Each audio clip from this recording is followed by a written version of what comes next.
The US-Mexico border stretches endlessly, a desolate landscape of scorching sun, jagged rocks, and shifting sands. It's a place where the land itself is as merciless as the dangers lurking within it. For decades, it has been a battleground, cartels smuggling drugs, weapons, and people under the noses of Border Patrol agents. But tonight is different. The air is eerily still, the only sound being the distant howling of coyotes. Border Patrol agents stationed in a nearby outpost have been monitoring unusual activity. Satellite surveillance picked up increased cartel movements in a specific sector, an area previously thought to be inactive. Smugglers rarely used this route, yet something big was happening beneath the surface. Whispers among detained cartel members spoke of something much larger than drugs. "They're moving something down there," one frightened informant had muttered. "But it's not what you think. It's different." Agents Jake Ramirez and Sarah Connors had been assigned to investigate. They weren't expecting much. Maybe another smuggler's tunnel, maybe a stash house. But as they approached the designated area, a strange unease settled over them. Agent Jake Ramirez, a veteran Border Patrol officer with over a decade of experience. He's seen it all: drug busts, violent encounters, desperate migrants fleeing for their lives. But he trusts his instincts, and right now, every fiber of his being is screaming that something isn't right. Agent Sarah Connors, the rookie, sharp-minded, determined, and eager to prove herself. Unlike Ramirez, she hasn't been hardened by years of service, but she makes up for it with analytical thinking and an ability to pick up on the smallest details. Carlos El Diablo Herrera, the man at the top of this operation, ruthless, cunning, and feared by even his own men. He has built his empire on terror, controlling the region's smuggling routes with an iron fist. But what he's hiding in this underground bunker is far beyond his usual operations. Rico Martinez, a low-level cartel smuggler who knows too much. He never wanted this life, but once you're in, there's no easy way out. He's been inside the bunker. He's seen what's happening, and now he's more afraid of what's below than the cartel itself. As Ramirez and Connors patrol the area, their thermal scanners pick up something unusual: underground heat signatures, multiple sources, deep below. Smugglers' tunnels usually don't show up this strong unless there's an extensive operation happening beneath the desert. But this is something else. Ramirez scans the horizon, a stretch of desert, completely ordinary at first glance. But Connors notices something, a barely visible disturbance in the sand. They approach carefully, weapons at the ready. Brushing aside loose dirt and desert brush, they uncover a hatch. Rusted metal, heavy, and locked from the inside. A foul smell seeps through the cracks, a mix of sweat, decay, and something metallic. Blood. They exchange a look. The unease deepens. "What the hell is this?" Connors mutters. Ramirez kneels, examining the lock. It's not just a smuggler's tunnel. It's reinforced, like a bunker, a secret meant to stay hidden. The question is, why? Protocol says they should call for backup, wait for a full tactical team. But Ramirez's gut tells him that waiting might cost them their only chance to uncover the truth. "We go in," he says firmly. Connors hesitates. "And if it's an ambush? We take it slow. But we're not walking away from this." With a nod, they pry open the hatch. The hinges creak loudly in the silence of the desert night. The stench rushes out like a wave, nearly making them gag. Whatever is down there, it's been here a long time. A narrow metal staircase leads down into the abyss. Darkness swallows the bottom. Ramirez clicks on his flashlight. The beam barely penetrates the gloom. One step at a time, they descend. As they move deeper, a chilling realization sinks in. They are not alone down here. As Ramirez and Connors descend deeper into the tunnel, the air grows thick, heavy with an unsettling mix of sweat, chemicals, and something more sinister, fear.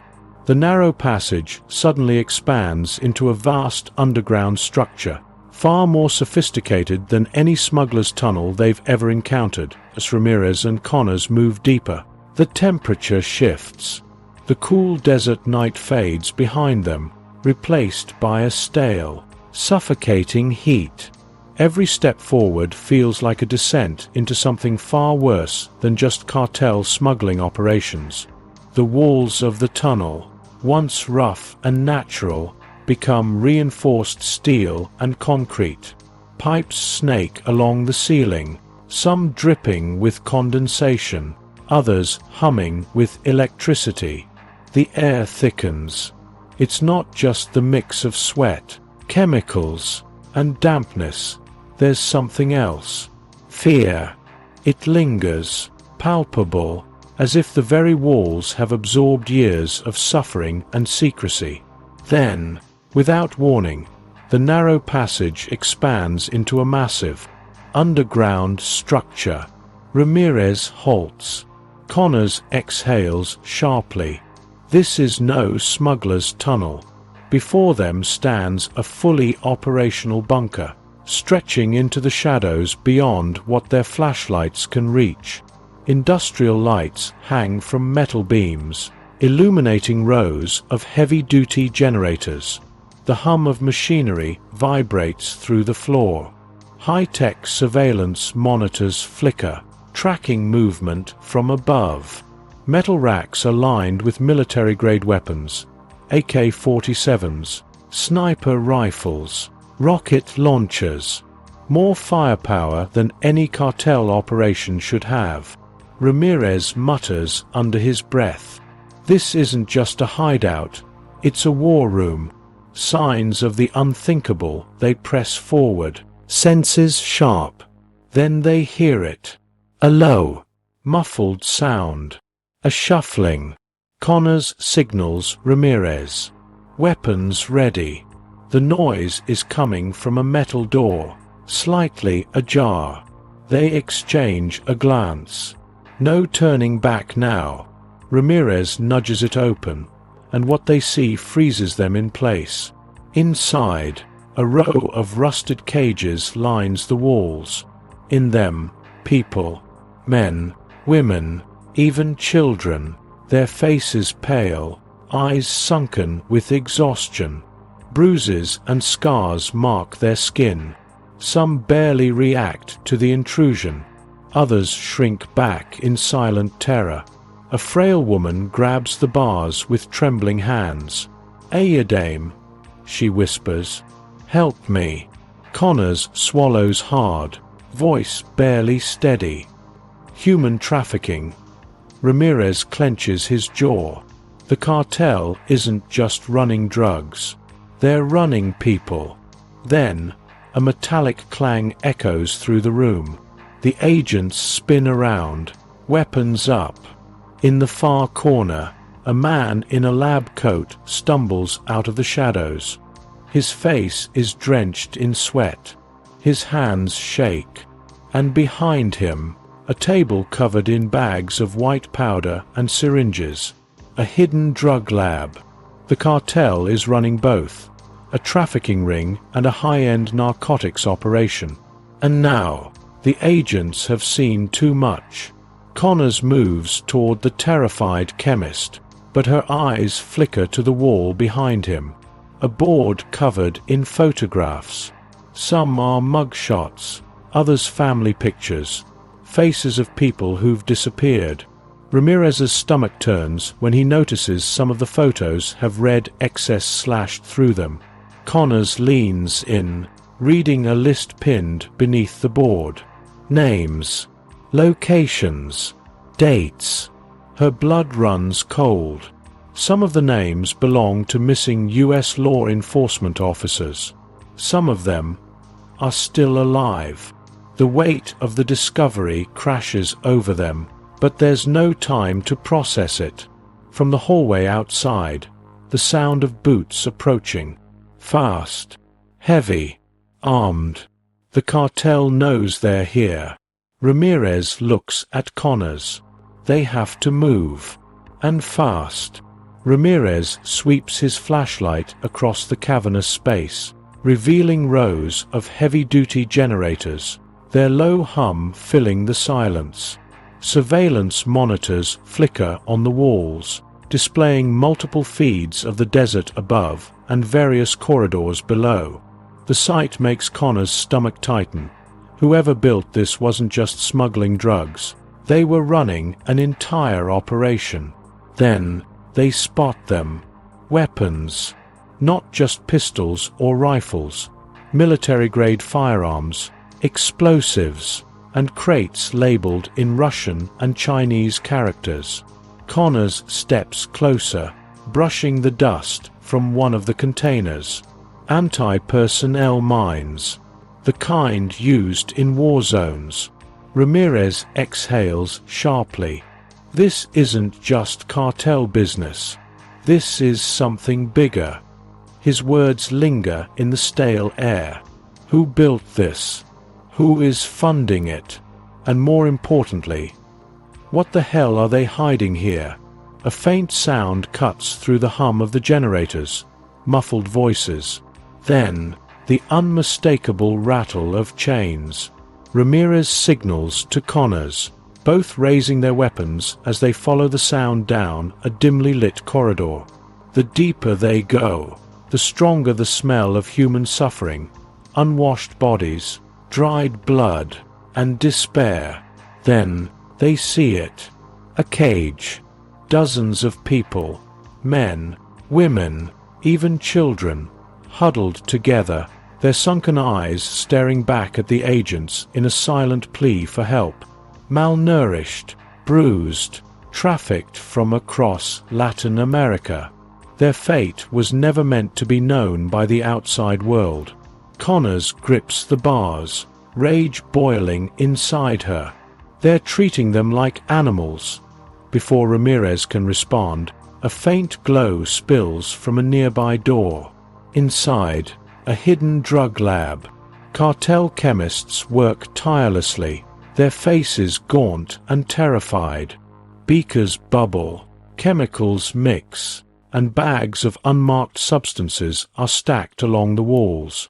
One worker glances at Ramirez and Connors, his lips parting as if to scream, only for another chemist to grab his wrist and shake his head.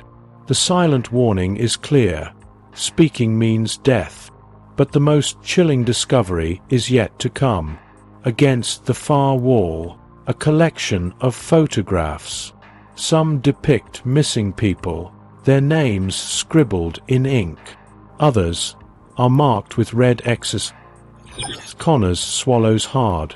These aren't just random victims. Ramirez clenches his jaw. They were selected, targeted, and now, someone knows they're here. A sudden blaring alarm shatters the silence. Somewhere within this underground maze, Carlos El Diablo Herrera has been alerted to the intruders. His voice echoes over the intercom, laced with venom. We have guests. The bunker goes into lockdown. Steel doors slam shut, trapping Ramirez and Connors inside. Heavy footsteps thunder through the corridors. Cartel enforcers, armed and hunting. We need a plan, Connors whispers, pressing against the cold concrete wall. Ramirez glances around, his mind racing. Outnumbered. Trapped. No backup. Then, an idea. He smashes open a nearby electrical panel, ripping out wires. The lights flicker, then plunge into darkness. Now we're even, he mutters. Chaos erupts. The cartel guards, blind in the sudden blackness, shout in confusion. Gunfire echoes through the tunnels as Ramirez and Connors move, staying low, using the darkness to their advantage. A single gunshot rings out, then another. The tunnels explode into pandemonium.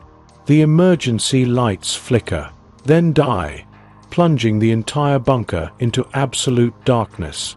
A few cartel guards fire blindly, their gunshots ricocheting off the steel-reinforced walls.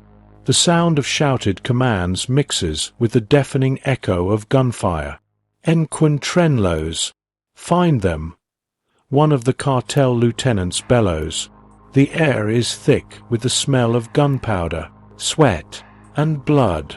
Ramirez grips Connor's arm, pulling her into the cover of a narrow alcove. Stay low. Move with me, he whispers. Their eyes adjust to the dim emergency strobes, which pulse like a heartbeat, casting eerie red flashes across the tunnel walls. Heavy boots pound against the concrete. The cartel enforcers move in a disorganized frenzy, colliding with one another in the pitch black. Ramirez sees an opportunity. He fires 2 precise shots. One guard drops, his body hitting the floor with a sickening thud. Silence. Then chaos again. Nos están matando. They're picking us off. Another voice shouts. Panic is setting in.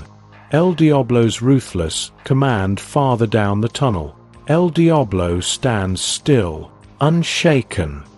His men might be panicking, but he isn't.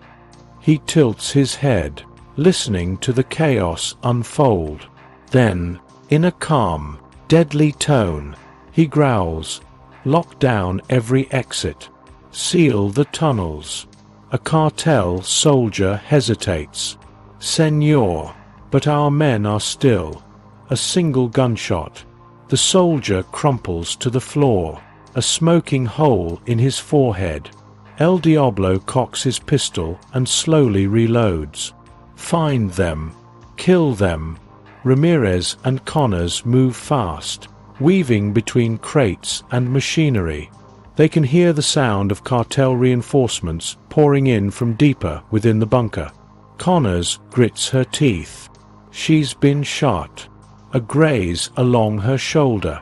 She presses a hand to it, feeling the warmth of her own blood. Ramirez notices. "You good?" Connors nods, breath shaky. "I can still fight." They don't have time to argue. Rico emerges from the shadows, whispering harshly, "Follow me, now." He gestures toward a small maintenance shaft, their only chance at survival. But as they turn toward it, the roar of an explosion shakes the entire tunnel. The ground buckles beneath them. Dust and debris rain down from above. And then, a familiar voice, dripping with venom. Going somewhere? El Diablo stands in their path, gun raised. And he's not alone. But time is running out. El Diablo's men are closing in, and they have nowhere to run.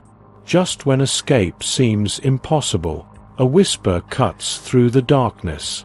"This way." A shadowy figure motions from an open vent.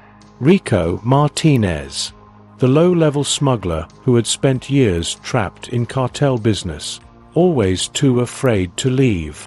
But something about tonight is different. "This is your only shot," he murmurs, leading them through a hidden passage, a maintenance tunnel long forgotten by the cartel. But just as they near the exit, they stumble upon something even worse. A sealed room, its door marked with a biohazard symbol. Inside, flickering lights reveal medical equipment and rows of empty operating tables. Connor's breath catches. What the hell were they doing down here? Rico's face darkens. This isn't just drugs. It's something else, and you don't want to know. The reinforced door looms ahead, its steel surface covered in scratches, bullet holes, and rusted locks. Rico hesitates, glancing at Ramirez and Connors. You don't want to go in there, he warns. But Ramirez has come too far. With a hard shove, the door creaks open. Inside, the air is sterile, icy cold compared to the rest of the bunker. A war room. Blueprints cover the walls, detailed maps of government buildings, supply routes, and law enforcement patrol schedules. Connors scans the documents, her heart pounding. They're not just running drugs. They're planning something big. Then she sees it. A list of names. FBI agents, Border Patrol officers, journalists, politicians. Each name marked with dates, locations, and methods of execution. An assassination list. Ramirez exhales sharply. This isn't just cartel business. This is a full-scale war. But that's not the worst part. In the far corner, another tunnel entrance, leading directly beneath the US border.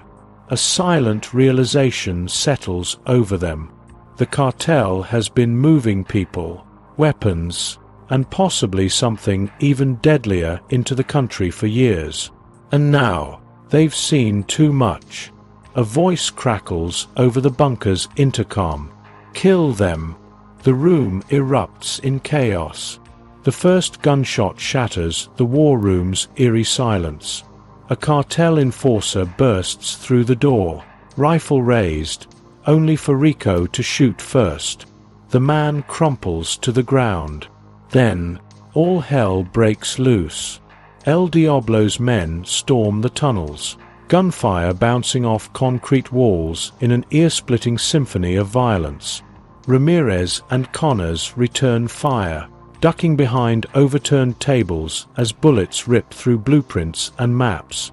El Diablo steps into view, flanked by heavily armed men. He smirks, his cold eyes gleaming. You should have stayed in your patrol truck, Agent. With a flick of his wrist, his men surround the agents and Rico, cutting off all exits. Drop your weapons. Connors grips her bleeding arm, exhaustion creeping in. Ramirez locks eyes with Rico. A silent decision passes between them. Surrender was never an option. Then, a flashbang. Rico tosses a grenade toward the cartel enforcers, the explosion disorienting them for just a moment. Enough time to act. Ramirez tackles one gunman, wrenching his rifle away. Connors, despite her injury, fires with deadly accuracy, taking down two more. Rico, out of bullets, uses the butt of his gun to smash another enforcer's face. The trio fights with everything they have, the narrow tunnel becoming a battlefield of smoke, blood, and shattered concrete. But the cartel keeps coming. Then, El Diablo pulls out a detonator. A cruel smile spreads across his face. I don't need this place anymore. A low rumble shakes the underground structure as red emergency lights begin flashing. El Diablo has activated a self-destruct sequence. The cartel flees, abandoning their own men, racing toward hidden exits. They knew this was always a possibility. But Ramirez, Connors, and Rico are still trapped inside. The ground trembles beneath their feet. Pipes burst, flames erupt. Walls begin to crack. We need to move.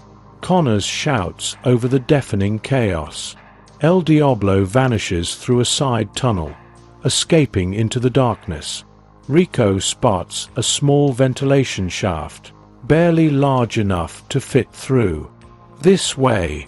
Ramirez doesn't hesitate.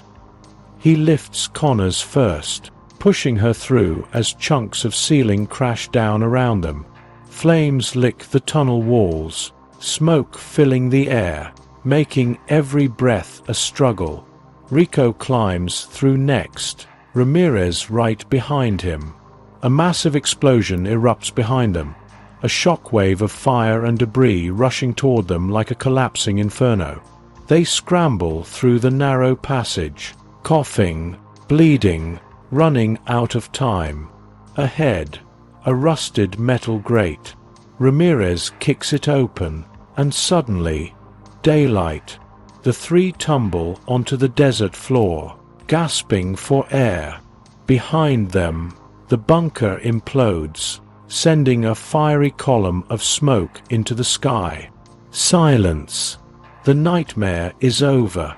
Or is it? Connors looks around, her voice hoarse. Where's El Diablo? They scan the horizon. But he's gone. The smoke still lingers in the air when the first helicopters appear on the horizon. A convoy of black SUVs and tactical units storms the desert, kicking up dust as FBI, DEA, and Border Patrol agents secure what's left of the wreckage. Dozens of rescued captives, malnourished, terrified, but alive, are escorted to safety. Medics tend to the injured. The bunker's twisted remains smolder behind them, a testament to the brutal war fought underground. Ramirez watches as cartel members, those who didn't escape, are forced to the ground, zip-tied, and dragged away. But is it enough? They've taken down a major operation, but at what cost? Rico, standing a few feet away, watches the scene unfold. His hands tremble. His former allies are either dead or in chains. He's a dead man if he stays. An FBI agent approaches him. "We can offer you witness protection," she says. "New name, new life. You help us, and we make sure the cartel never finds you." Rico exhales, glancing at Ramirez and Connors. He's spent his whole life running drugs, smuggling people, staying one step ahead of the law. Now, for the first time, he has a chance to do something right. He nods. "I'm in." Hours later, as the adrenaline fades, Ramirez stands near the convoy, watching the sun dip below the desert horizon. His body aches, his mind even more so. He closes his eyes and sees the faces of the victims they couldn't save, the ones marked with red XS on that wall, the ones they found too late. Guilt settles heavy on his shoulders. Connors, her arm freshly bandaged, walks up beside him. "You did everything you could," she says, reading his expression. Ramirez shakes his head. "It's not enough." Connors scoffs, but there's a rare softness in her voice. "It never is. But we keep fighting anyway." She may be bruised, exhausted, and stitched up, but tonight, she's earned the respect of every agent on this case. Ramirez glances at her. "You did good, Connors." A smirk tugs at the corner of her lips. "Damn right I did." They both know this was just one battle in a much larger war. As the team wraps up operations, a question lingers in the air. Who was really behind this? The scale of the bunker's technology, weapons, and operations wasn't just cartel money. It was bigger, smarter, more dangerous. Ramirez sifts through the recovered files, scanning pages of encrypted messages, offshore accounts, and government leaks. Who was funding this? Who was protecting them? And the most chilling question of all, where is El Diablo? He was there, in the tunnels, setting the charges, orchestrating the chaos, but his body wasn't found. No footprints, no tire tracks, nothing. The man vanished.